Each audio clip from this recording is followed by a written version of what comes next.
బిస్మిల్లా అవుజుబిల్లా మినష్ షైతానిర్ రజీం బిస్మిల్లాహిర్ రహమానిర్ రహీం.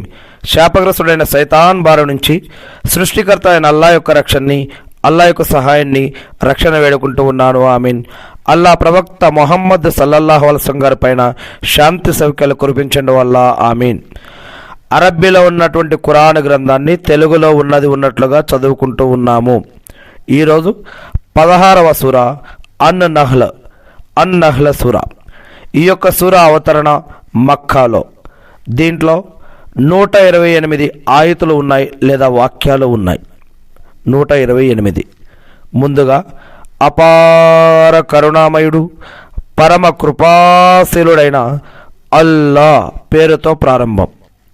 మొదటి వాక్యం నుంచి అల్లా ఆజ్ఞ వచ్చేసింది కనుక దానికోసం తొందర పెట్టకండి.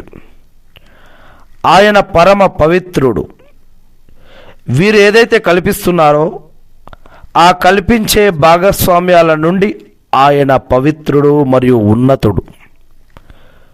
ఆ అల్లా, నేను తప్ప వేరే ఆరాధ్య దైవం లేడు కనుక మీరు నాకు భయపడండి అని ప్రజలను హెచ్చరించడం కోసం ఆయనే, ఆ అల్లాయే దైవదూతలకు తన యొక్క సందేశాన్ని వహీని ఇచ్చి తన యొక్క ఆదేశానుసారం దాన్ని తన యొక్క దాసులు, ఈ సృష్టిలో ఉన్నటువంటి మానవుల్లో ఉన్నటువంటి ఆయన ఎన్నుకున్న దాసులలో తాను కోరిన వారిపై ఆ యొక్క వహీని వారిపై దైవదూతల ద్వారా అవతరింపజేస్తాడు.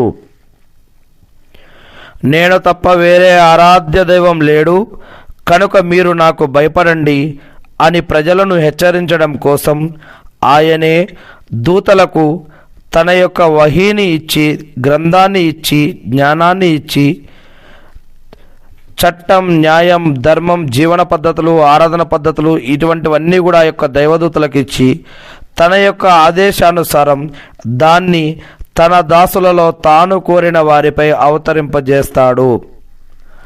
ఆయన ఆకాశాలను, భూమిని సత్యబద్ధంగా సృష్టించాడు.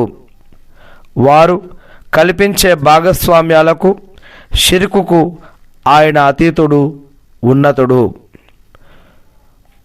ఆయన మనిషిని వీర్యపు బొట్టుతో సృష్టించాడు కానీ వాడు పచ్చి తగవుల మారిగా తయారయ్యాడు. ఆయనే పశువులను సృష్టించాడు. వాటిలో మీకోసం